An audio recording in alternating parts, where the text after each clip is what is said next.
The private jet had just touched down at Miami International Airport when Marcus Whitmore heard the small voice behind him.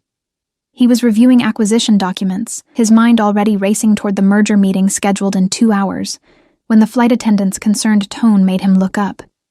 "Sir, my mom didn't wake up," a little girl said, standing in the aisle with tears streaming down her freckled cheeks. Marcus felt his blood run cold. The child couldn't have been more than 7 years old, wearing a pink sweater with a unicorn on it, her brown hair pulled into 2 messy ponytails. Behind her, slumped in seat 12A, was a woman in her early 30s, motionless, her head tilted against the window. "Show me now," Marcus commanded, already unbuckling his seatbelt and moving down the aisle. His security detail started to follow, but he held up a hand.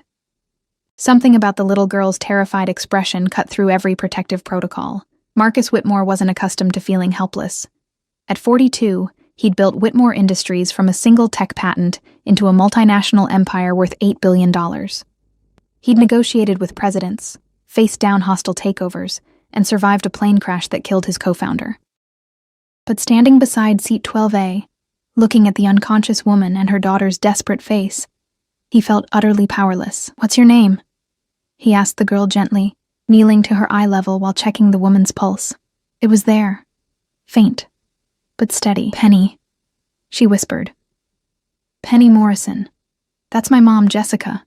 She said she just needed to sleep, but we landed and she won't wake up, and I tried shaking her, but it's okay, Penny. You did the right thing by getting help." Marcus looked up at his head of security, David. "Call an ambulance, now, and get the airport medical team here immediately." As David barked orders into his phone, Marcus noticed the woman's purse had fallen into the aisle. A prescription bottle had rolled out, half hidden under the seat in front. He picked it up carefully. Hydrocodone. The label showed a date from 3 months ago, but the bottle was nearly full. "Penny, does your mom take medicine?" he asked softly. The girl nodded, wiping her nose with her sleeve. "She hurt her back at work. She cleans offices at night, but she said the pills made her too sleepy, so she stopped taking them. She only took one today because her back was really hurting." Marcus's jaw tightened. One pill shouldn't do this, unless... He checked the bottle again, his mind racing through possibilities. The prescription was legitimate, but something felt wrong. The airport medical team arrived within minutes, followed closely by paramedics. As they worked to stabilize Jessica Morrison, Marcus found himself unable to walk away. He should have been in his limousine by now, heading to the Brickell Avenue boardroom where 12 executives waited. Instead, he stood in the aisle of his private jet, watching a little girl's world potentially fall apart. "We need to transport her immediately," the lead paramedic announced. "Possible overdose or adverse reaction. Her vitals are concerning." "I'm going with her," Penny declared, her small voice surprisingly firm despite her tears. "Sweetie, you'll need to wait here while we contact a family member," the paramedic began. "No!" Penny's scream was pure terror. "I can't lose her. She's all I have. My daddy died, and if Mommy dies too, I'll be alone." The words hit Marcus like a physical blow. He saw himself in that moment, 9 years old, watching his own mother being loaded into an ambulance after his father's rage had gone too far. He'd been alone then, terrified, certain his world was ending. "She's coming with me," Marcus said, his tone brooking no argument. "I'll ensure she gets to the hospital with her mother." The paramedic looked ready to protest, but something in Marcus's expression, or perhaps his obvious wealth and authority, made the man reconsider. "Are you family? I'm Marcus Whitmore, and I'm making myself responsible for this child until her mother wakes up. If you have a problem with that, you can take it up with my legal team, but you're wasting time this woman doesn't have." 20 minutes later, Marcus found himself in the back of his limousine with a traumatized 7-year-old, following an ambulance to Miami General Hospital. David had postponed the merger meeting with a vague excuse about a family emergency. The irony wasn't lost on Marcus. He had no family. He'd made sure of that after his divorce 5 years ago. No entanglements, no vulnerabilities, no one to lose. Yet here he was, holding the hand of a stranger's daughter while she sobbed into his $1,000 suit jacket. "Tell me about your mom," he said, trying to distract Penny from her fear. "She works really hard," Penny sniffled. 2 jobs. She cleans offices at night and works at a diner during the day. She says we're saving up so I can go to a good school. She's really smart. She used to go to college before I was born, but she had to quit to take care of me. Where were you coming from today? North Carolina. We went to visit my grandma, but she was really mean to Mommy. She said Mommy ruined her life by having me and marrying my daddy. Mommy cried on the way to the airport. She never cries in front of me, but I heard her in the bathroom. Marcus felt a familiar anger building in his chest. He'd met too many people who destroyed their children with words as sharp as knives.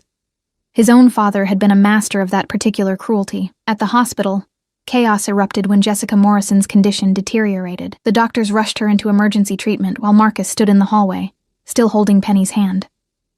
A social worker appeared, asking questions, making notes, eyeing Marcus with obvious suspicion. Mr. Whitmore, I need to understand the relationship here. There is no relationship, Marcus interrupted. I was on the same flight. The child needed help. I provided it. When her mother wakes up, I'll leave. But even as he said the words, he knew he was lying. Something about this situation had hooked into him, refusing to let go. An hour later, a doctor emerged with a grim expression. Are you the family? I'm all she has right now, Marcus replied, keeping Penny close. What's her condition? Mrs. Morrison is stable, but barely. It wasn't the pain medication. Someone replaced her hydrocodone with a dangerous combination of sedatives and muscle relaxers.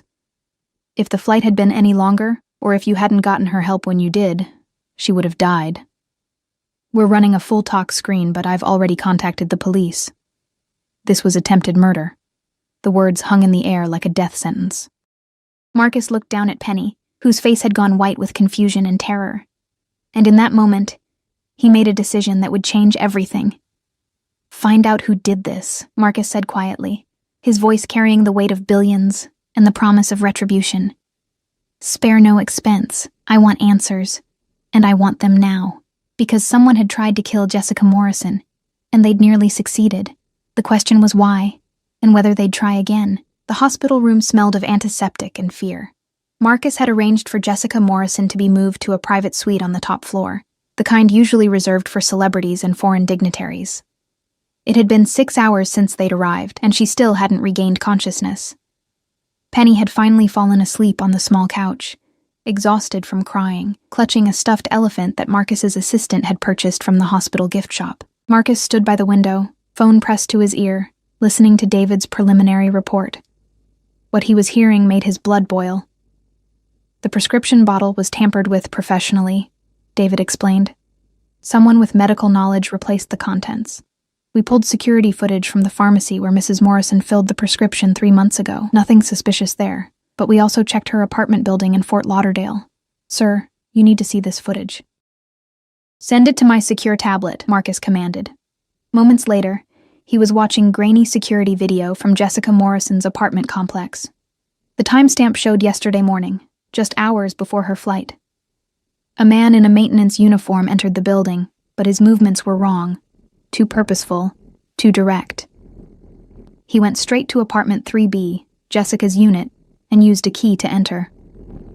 He emerged 12 minutes later, walking casually, but Marcus noticed he carried a small pharmacy bag that he hadn't had going in. We enhanced the image, David continued. The uniform is fake.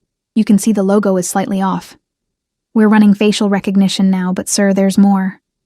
Jessica Morrison's late husband, Patrick Morrison, died 2 years ago in what was ruled an accidental drowning. He was a commercial fisherman who went overboard during a storm. Marcus's instincts, honed by years of sniffing out corporate fraud, tingled. You don't believe it was an accident. Patrick Morrison had a life insurance policy worth $200,000.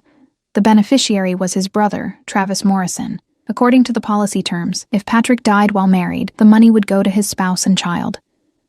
But if Jessica died within 3 years of Patrick's death, before remarrying, the money would default to the next of kin, Travis. Where is Travis Morrison now? That's the interesting part. He filed a claim on the insurance money last month, arguing that Jessica had abandoned Penny and should be declared an unfit mother, making him the rightful guardian and beneficiary. The claim was denied. Jessica has been an exemplary parent. No history of neglect, no criminal record, multiple jobs to support her daughter. The insurance company's investigation actually commended her. Marcus looked at the sleeping child on the couch, then at the unconscious woman in the bed.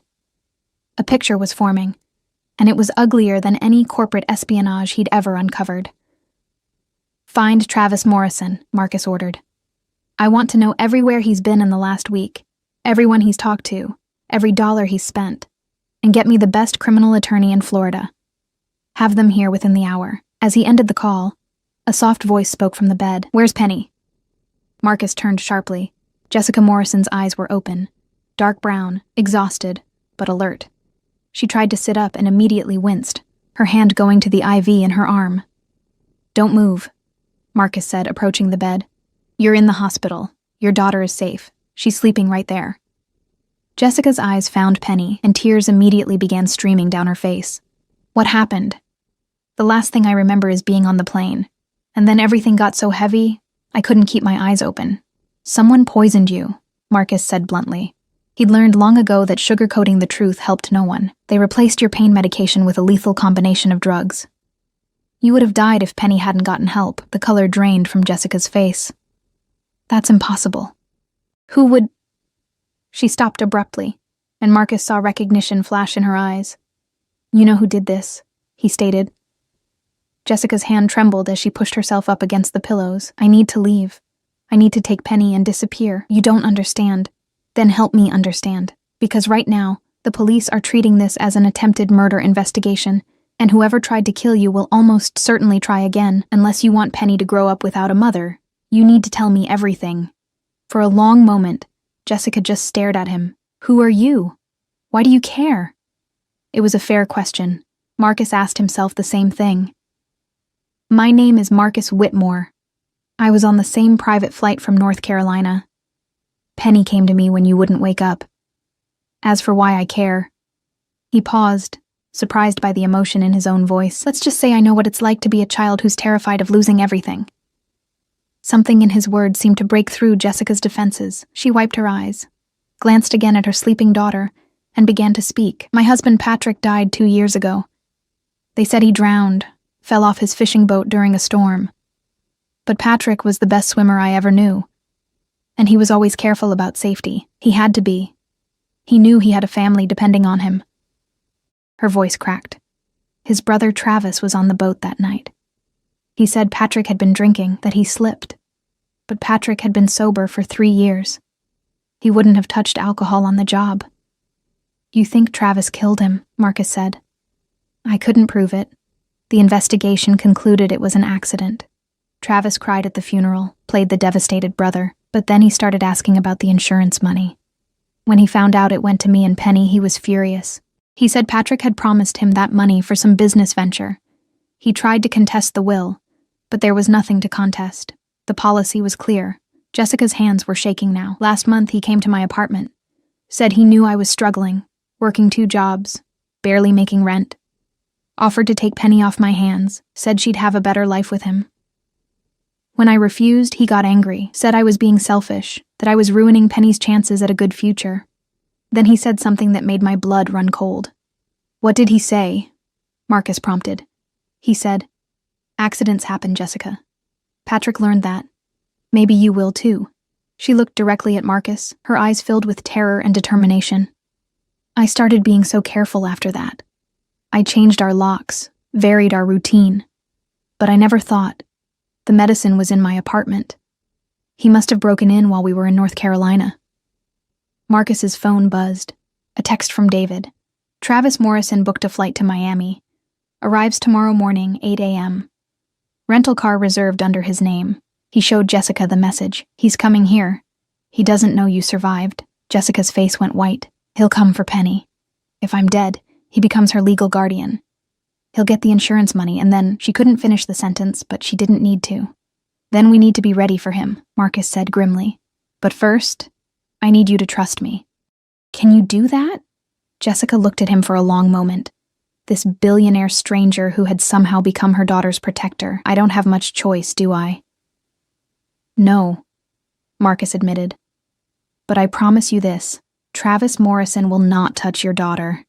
And he will pay for what he did to you and your husband." Across the room, Penny stirred in her sleep, murmuring, "Mommy?" Jessica's tears fell harder. "I'm here, baby. Mommy's here." But as Marcus watched the scene unfold, his mind was already working through scenarios, strategies, traps. Travis Morrison had made a fatal mistake. He'd tried to murder someone under Marcus Whitmore's protection, and Marcus had built an empire by being absolutely ruthless with his enemies. Tomorrow morning, Travis would walk into a situation he couldn't possibly anticipate. The question was, would he confess? Or would Marcus need to make him break? Either way, justice was coming. The next morning arrived with the kind of brutal Florida sunshine that made everything feel too bright, too exposed. Marcus had barely slept, spending most of the night coordinating with his legal team, security personnel, and a detective named Rodriguez, who seemed far more interested in the case once Marcus's name became attached to it.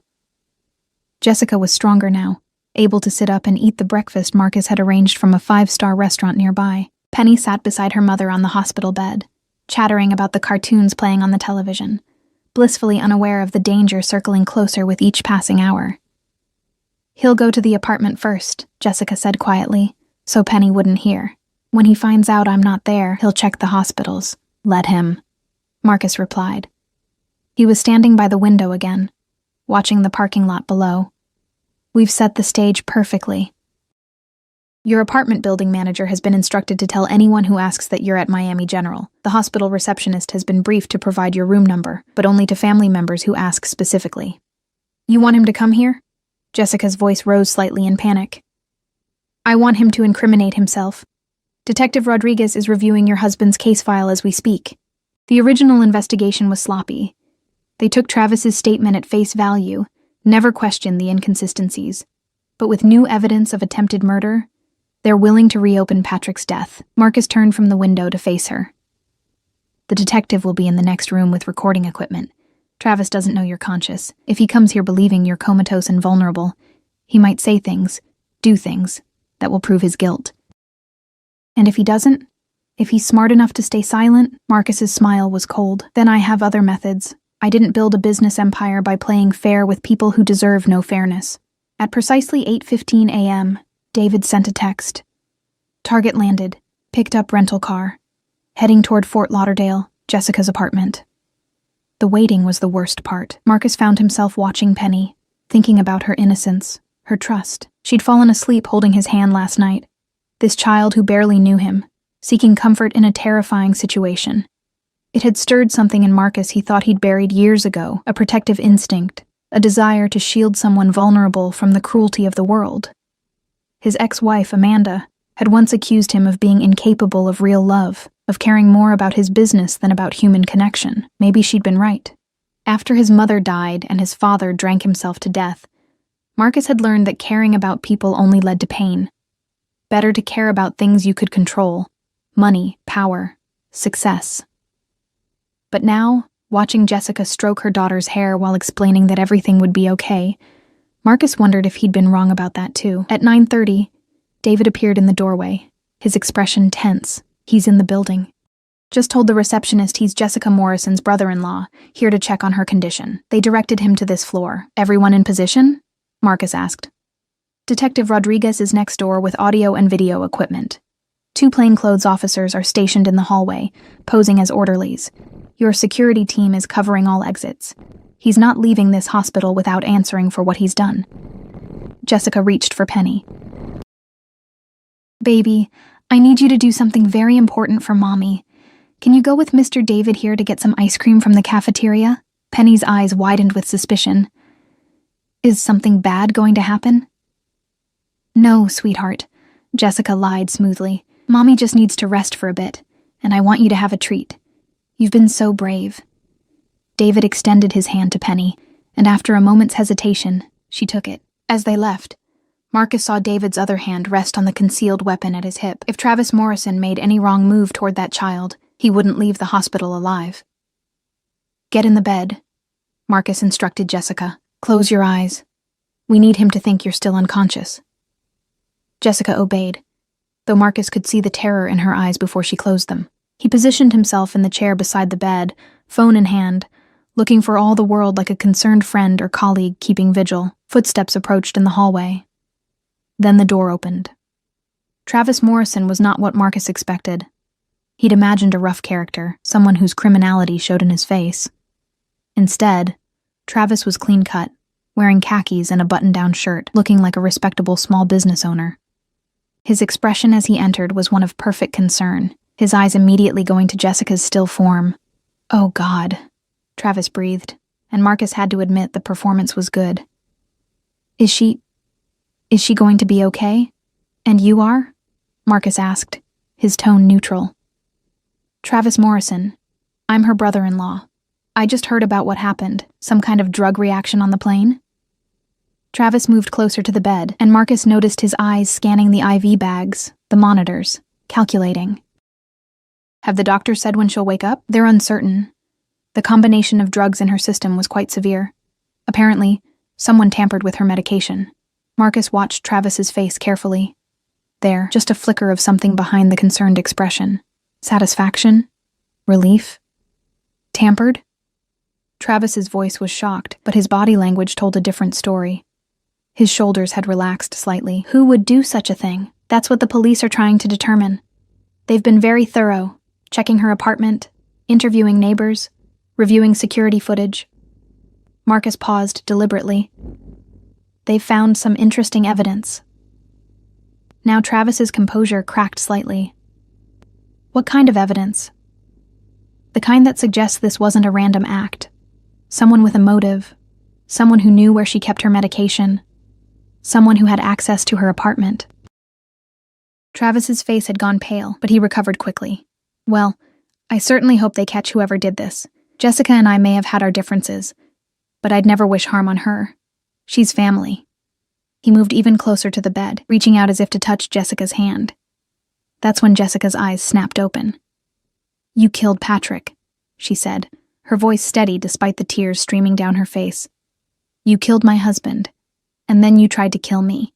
All for insurance money." Travis stumbled backward, his mask of concern shattering completely. "You're awake.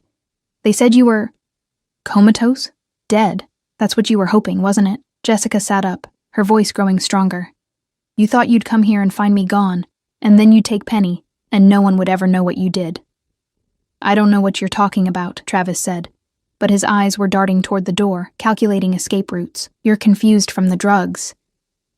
"The drugs you put in my pill bottle," Jessica interrupted.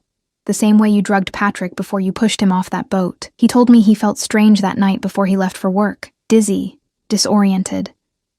I thought he was getting sick. But it was you, wasn't it? You needed him impaired so he couldn't fight back when you threw him overboard." "You can't prove any of this," Travis snarled, his true nature finally emerging. The concerned brother-in-law was gone, replaced by something venomous and desperate. Patrick was a drunk who fell off a boat. You're a barely functioning single mother who had an adverse drug reaction. The courts will see exactly what I tell them to see. Will they? Marcus stood, his 6'2" frame suddenly seeming much larger in the small hospital room. "Because I have security footage of you entering Jessica's apartment yesterday. I have testimony from a pharmacy tech who remembers you asking detailed questions about hydrocodone 3 weeks ago. And most importantly, I have your confession, recorded on multiple devices, being reviewed by Detective Rodriguez right now in the next room." The blood drained completely from Travis's face. "You set me up." "No," Marcus said coldly. "You set yourself up the moment you decided to murder your brother and attempt to murder his widow. I simply gave you enough rope to hang yourself." Travis's hand moved toward his pocket, but before he could complete the motion, the door burst open. Detective Rodriguez entered with 2 uniformed officers, weapons drawn.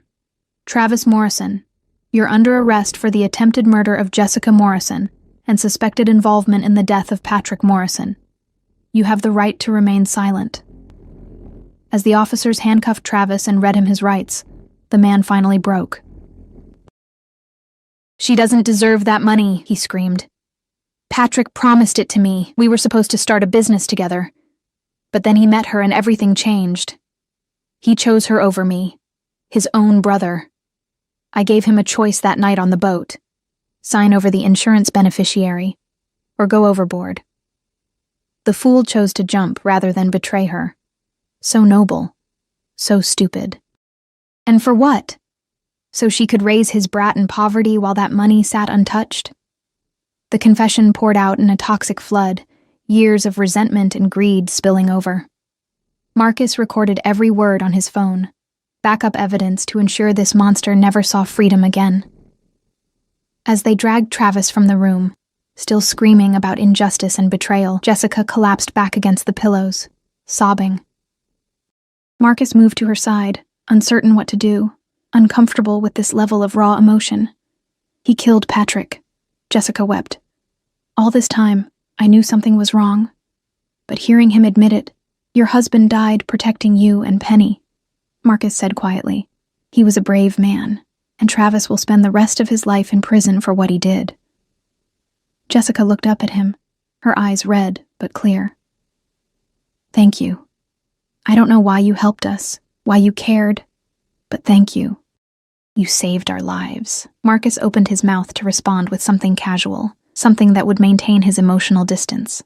But before he could speak, the door opened again, and Penny rushed in, David close behind. Mommy! Mr. David said the bad man is gone forever. Is that true? Jessica opened her arms, and Penny climbed onto the bed, hugging her mother fiercely. Yes, baby. The bad man is gone. We're safe now. We're finally safe. Watching them, Marcus felt something crack open in his chest, a vulnerability he'd spent decades fortifying against, and he realized that everything was about to change. 3 months later, Marcus stood in the lobby of a newly renovated building in Coral Gables, watching as workers installed the final touches on what would soon become the Morrison Community Center. The space had once been an abandoned warehouse he'd purchased years ago as a tax write-off. Now, transformed with floor-to-ceiling windows, bright murals, and state-of-the-art facilities, it would serve as an after-school program and resource center for single-parent families. You didn't have to do all this. Jessica's voice came from behind him. Marcus turned to find her standing in the doorway, Penny's hand in hers. Jessica looked different than she had in that hospital room, stronger, healthier, with color in her cheeks and hope in her eyes. She'd quit both of her exhausting jobs after Marcus had offered her a position managing the community center. The salary was generous, the hours reasonable, and most importantly, she could bring Penny with her after school. I wanted to, Marcus replied simply. It was the truth. After Travis's arrest and subsequent confession, he'd broken completely under interrogation, admitting to drugging and drowning Patrick, then attempting to kill Jessica. Marcus had found himself unable to simply walk away. He'd attended the hearings, ensured Jessica had the best legal representation for the civil suit against Travis's assets, and found himself thinking about her and Penny at odd moments during his business meetings. Penny released her mother's hand and ran to Marcus, wrapping her arms around his legs in the unself-conscious way of children. Mr. Marcus, Mom says I can pick the color for the reading room. Can it be purple, please? Marcus felt that now familiar warmth in his chest. Purple it is. Though I think we should ask the designer to add some silver stars on the ceiling. What do you think? Like a galaxy. Penny's face lit up. Mom, did you hear? A purple room with silver stars. I heard, baby. Jessica smiled, but Marcus noticed the uncertainty in her eyes. Penny, why don't you go see if the playground equipment arrived? I saw a big truck out back earlier. As Penny scampered off, Jessica approached Marcus slowly. We need to talk. Marcus braced himself. He'd been expecting this conversation, dreading it, knowing it was inevitable. In the 3 months since the hospital, he'd inserted himself thoroughly into their lives, finding Jessica a job, enrolling Penny in an excellent private school with a full scholarship, even helping Jessica move to a secure apartment in a better neighborhood. He'd told himself it was simply about protecting an investment, about ensuring justice was served, but he knew he was lying to himself. You've done so much for us, Jessica began, choosing her words carefully. More than we could ever repay. But Marcus, I need to understand what this is, what we are to you, because Penny is getting attached, and She stopped, took a breath. I can't let her get hurt. She's already lost so much. Marcus looked at this woman who'd survived her husband's murder and an attempt on her own life, who worked 2 jobs to give her daughter a better future, who'd shown more courage in one moment than most people displayed in a lifetime. And he realized he was terrified. I don't know what this is, he admitted. I've spent my entire adult life avoiding exactly this kind of complication. After my divorce, I swore I'd never let anyone close enough to hurt me again. I built walls, Jessica. Very high, very strong walls. And now? She asked softly. Now I find myself thinking about a 7-year-old girl who needs help with her homework. I schedule business calls around a school play I promised to attend.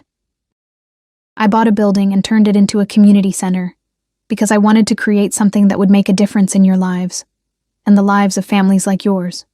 He ran a hand through his hair, frustrated by his inability to articulate these unfamiliar emotions. My assistant thinks I've lost my mind. My board of directors is concerned about my focus. And they're probably right. Jessica stepped closer, close enough that he could smell her perfume. Something floral and inexpensive, nothing like the designer fragrances his ex-wife had favored, yet infinitely more appealing. What do you want, Marcus? Not what you think you should want, or what makes logical sense. What do you actually want? The question hung between them like a challenge. Marcus had built an empire by always knowing exactly what he wanted and pursuing it ruthlessly. But this was different. This was personal, messy, terrifying in its potential for both joy and devastation. I want to be there when Penny loses her first tooth, he heard himself say. I want to teach her to ride a bike and threaten her first boyfriend and walk her down the aisle someday. I want to come home to someone who cares more about how my day went than about my stock portfolio. He stopped, shocked by his own honesty. I want a family. Your family, if you'll have me. Tears were streaming down Jessica's face, but she was smiling. Marcus Whitmore, are you asking me to date you? I'm asking for more than that, Marcus said, surprising himself. I know it's fast. I know it's illogical. But I'm 42 years old, Jessica. I've wasted enough time pretending I don't need anyone. I've been alone by choice, telling myself it was safer, better, more efficient. But these past 3 months with you and Penny, they've been the best of my life. Jessica laughed through her tears. This is crazy. 3 months ago, I didn't even know you existed. Now you're talking about walking my daughter down the aisle? I told you I don't do anything halfway. Marcus reached out, gently wiping the tears from her cheeks. But I understand if this is too much. Too soon. I can slow down. We can take our time. Do this properly. Jessica kissed him, cutting off his words. It was soft and sweet and tentative. Nothing like the calculated kisses he'd shared with women at society functions. It was real, and it terrified him. And it was perfect. When they broke apart, Jessica was blushing. I've wanted to do that for weeks, but I was afraid. After everything you've done for us, I didn't want you to think I was using you. Or that I expected... Jessica, Marcus interrupted gently. I'm a billionaire. People use me every day. I'm well aware of what that looks like. This isn't that. No, she agreed. This is something else entirely. Something I wasn't looking for and definitely didn't expect. But something I want to explore. Carefully, slowly, with Penny's well-being as the first priority. Agreed. Which is why I have a proposal. A business proposal. Marcus added quickly at her raised eyebrow. The insurance money from Patrick's policy, plus the settlement from Travis's assets, comes to approximately $400,000. That's a significant amount, but it's not generational wealth. It won't pay for Penny's college and your retirement and everything else you'll need. Marcus, I'm not taking more money from you. I'm not offering charity. I'm offering an investment opportunity. Marcus pulled out his phone, showing her a detailed business plan his team had prepared. You're brilliant at organizing people and resources. I've watched you coordinate the renovation of this center while managing volunteers and creating programming schedules. You have skills that are valuable. I want to invest in you building a nonprofit that establishes community centers like this one across Florida. You'd be CEO, I'd be the primary investor. It would be a legitimate business relationship with proper contracts, boards of directors, everything above board. Jessica stared at the proposal, her eyes widening as she scrolled through the projections. Marcus, this is millions of dollars of investment. I've built my fortune on recognizing good investments. You're a good investment, Jessica, but more than that, you're a good person who wants to make a difference. I have the resources to help you do that. Why wouldn't I? Before Jessica could respond, Penny's voice echoed through the building. Mom, Mr. Marcus, the playground is here, and it's huge, and there's a slide and swings and one of those spinny things, and can I try it? Please, please, please. They found Penny practically vibrating with excitement beside a massive playground structure being assembled in the outdoor space. The workers grinned at her enthusiasm, and Marcus made a mental note to ensure they received generous bonuses. What do you think? Marcus asked Penny. Is it good enough? It's perfect. Penny threw her arms around him again, then grabbed both his hand and Jessica's, linking the three of them together. This is the best day ever. Can we get ice cream to celebrate? Marcus looked at Jessica over Penny's head, seeing his own hope and fear reflected in her eyes. They were standing at the edge of something momentous, a precipice that would require a leap of faith from both of them. Ice cream sounds perfect, Jessica said softly, squeezing both their hands. As they walked out of the building together, a makeshift family formed from tragedy and chance and choice. Marcus felt something he hadn't experienced in decades. Genuine happiness. Not the satisfaction of closing a deal or the pride of building an empire, but the simple joy of belonging to something larger than himself. His phone buzzed with messages from his office. Urgent matters requiring immediate attention. Crises only he could resolve. He silenced it without looking. Those things could wait. His real life, the one he'd accidentally stumbled into on a private jet 3 months ago, was happening right now, and he wasn't going to miss a single moment of it. 6 months later, Marcus Whitmore would propose to Jessica Morrison on the beach where Patrick had once taught Penny to build sandcastles, a gesture of respect for the man whose death had inadvertently brought them together. A year after that, Marcus would adopt Penny officially, giving her the family name and the father she deserved, and every night for the rest of his life, he would be grateful to a brave little girl who'd said 5 words that changed everything. Sir, my mom didn't wake up. Because in saving Jessica and Penny Morrison, Marcus had somehow saved himself.